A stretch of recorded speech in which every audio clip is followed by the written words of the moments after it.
I'm Mina and I'm Julius. I'm Mina and I'm Emeritus. I'm Kero and I'm the soothsayer. Action! The Ides of March are come. Hey, Caesar, we're not gone! Hail Caesar! Read this catchment. Us ourselves should be last served. Delay not Caesar. Read it instantly. Continue of scene 1. I'm Mina and I'm playing Brutus for justice. I'm Beshoy, I'm playing Cassius. I'm Kero, I'm playing Papilius. Caesar's party moves to the Senate House. I wish your enterprise today may thrive. What enterprise, Papilius? Fare you well. What said Papilius Mina? You wish today our enterprise might thrive. I fear our proposal is discovered. Look how he makes me to Caesar, mark him. Brutus, what shall be done? If this be known, Casca or Caesar never shall turn back, for I will slay myself. Cassius, be constant. Papilius Mina speaks out of purposes. For look, he smiles, and Caesar does not change. Trebonius knows his time, for look you, Brutus, he draws Marc Antony out of the way. He is addressed. Press near and second him. I could be well moved if I were as you. If I could pray to move, praise would move me. But I am constant as the northern star, always true, fixed, and resting quality. There is no fellow in the firmament. The skies are painted with unnumbered sparks. They're all fire, and every one doth shine, but there is but one, and all doth hold his place. So in the world this furnace dwell with men, and men are flesh and blood. For apprehensive yet in the number I do not know, that unassessed am he. Let me in a little show, and even this, that I constant Simber should be banished, and constant will remain, so keep so. This is the part where we kill Julius Caesar, but we're modernizing it. Yes, Caesar! Caesar! Hail Caesar! Most noble Caesar! Caesar, you're the best! Caesar! I love you, Caesar! Caesar!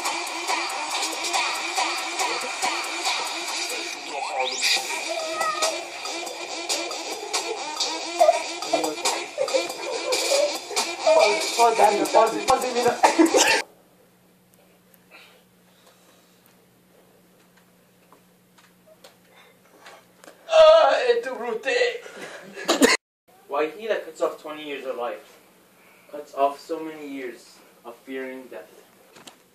Grant that in this death of benefit, stop him and stop him, let's bathe in Caesar's blood. And waving of red weapons bar over our heads and all cry, peace, freedom, and love, and liberty. How many times shall Caesar bleed in sport? The men that gave their country liberty, you shall lead, and we will grace your heels with the boldest and best hearts of Rome. Soft, who comes here? A friend of Antony's. The master sent me to kneel like this. Master is a wise and brilliant woman. I never thought him worse. Counsel, please come up to this place. You shall be satisfied by my honor and be poor and unclutched. I think we should bring Marc Antony to our side. I don't think Marc Antony should come. I don't like him. My gut is always right. I know. Here comes Marc Antony.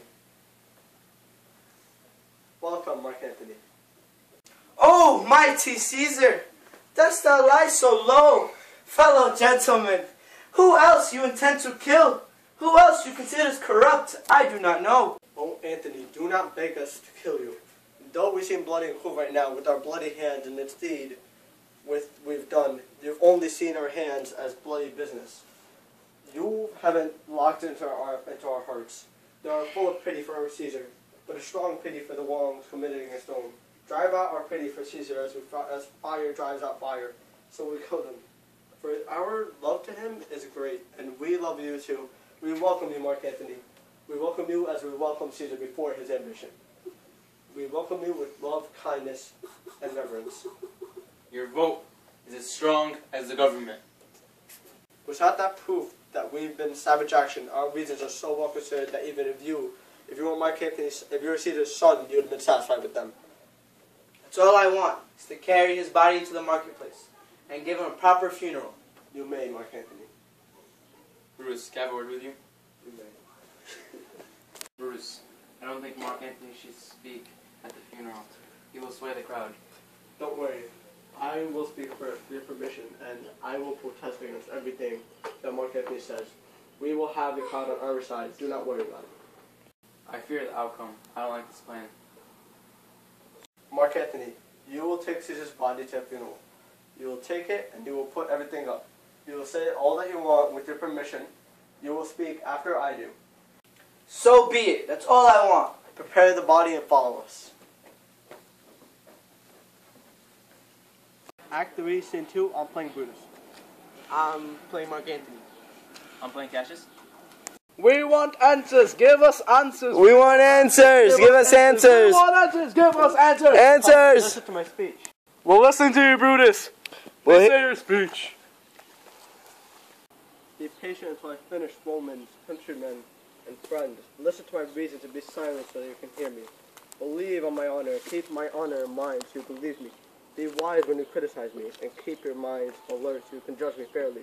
If there's anyone in this assembly, any friend of Caesar's, I say to you that his love for Caesar was no less than his. My love for Caesar was no less than his. If then my friends to demand know why I rose up against Caesar, this is my answer. Not that I love Caesar less, but I love one more. Would you rather that Caesar were living and we would all go to our graves as slaves, or that Caesar was dead and we would live all as free men? I weep for Caesar that he was good to me. I rejoice in his good fortune. I honored him for being brave, but his ambition, for that I killed him. There are tears for his love, joy for his fortune, honor for his bravery, and death for his ambition. Who here is so low that he wants to be a slave? If there are any speak, for it is whom I have offended. Who here is so barbaric that he doesn't want to be a Roman? If there are any speak, for it is whom I have offended. Who here is so vile that he doesn't love his country? If there are any speak, if there are any here speak, for so I have offended. I will pause for reply. No one, Brutus, no one. Then I have offended no one. I have done no more to Caesar than you will do to me. The reasons for his death are recorded in the Capitol. His glory has not been diminished where he earned it, nor have those offenses for which he had been killed exaggerated. Here comes his body, mourned by Mark Antony, who thought he had no point in the killing, will benefit from his death, receiving a share in the commonwealth as you will. With these words, I leave. Just as I killed my best friend for the good of Rome, so will I offer myself for my country if needed. Live, Brutus, live. Friends, Romans, countrymen, give me your ears. I have come here to bury Caesar, not to praise him. The evil that men do is remembered after the deaths, but the good is often buried with them. It might as well be the same with Caesar. The noble Brutus told you that Caesar was ambitious. That is true. It's a serious fault, and Caesar had paid seriously for it. With the permission of Brutus and the others, for Brutus is an honorable man. They are all honorable men. I have come to speak at Caesar's funeral. He was my friend, and he was faithful just to me. But Brutus says that he was ambitious. Brutus is an honorable man. He brought many captives home to Rome, whose ransoms brought wealth to the city. In this work is an ambitious man. When the poor cried, Caesar cried too. Ambitious shouldn't be so soft. Yeah, Brutus says he was ambitious, and Brutus is an honorable man. You all say that on the liberal feast day I offered him a king's crown 3 times, and he denied them. And no question Brutus is an honorable man. I am not here to disprove what Brutus has said, but to say what I know. You all loved him once, and not without reason. Then with reason hold you back from mourning him. Now, men have become Brutus' beasts and lost their reason. Bear with me, my heart is in the coffin, there with Caesar, and I must pause until it returns to me. I think there's a lot of sense in what he says. If you think about it correctly, Caesar has suffered a great wrong. Has he, sirs? I'm worried there will be someone worse to replace him. Did you hear, Antony? Caesar wouldn't take the crown. Therefore, it's certain that he was ambitious. If it turns out he wasn't, certain people are going to get it. Poor man, Antony's eyes are fiery red from crying. There isn't a nobler man than Antony in all of Rome. But here's a paper with Caesar's seal on it. I found it in his room. It's his will. If you could only hear his testament, which, excuse me, I don't intend to read out loud, you'd kiss dead Caesar's wounds and dip your handkerchiefs in his sacred blood and beg for a lock of the hair to remember him by. And when you died, you would mention by the handkerchief of the hair, if you will, breathing. Here's the rich legacy. Read the will, read the will. If I must, then okay. Gather around, gather around. According to this, it says that Caesar gave each of you 40 denarii. Also, it talks about everything that has Caesar's name on it, everything that Caesar owns belongs to the people. See, what you don't understand is that Caesar loved all of you, and Rome. Cassius was right. Let's kill all the conspirators. Look, there's one of them! For you. Sina! Let's get him. He's one of them. Sit up. Kill the first, not versus.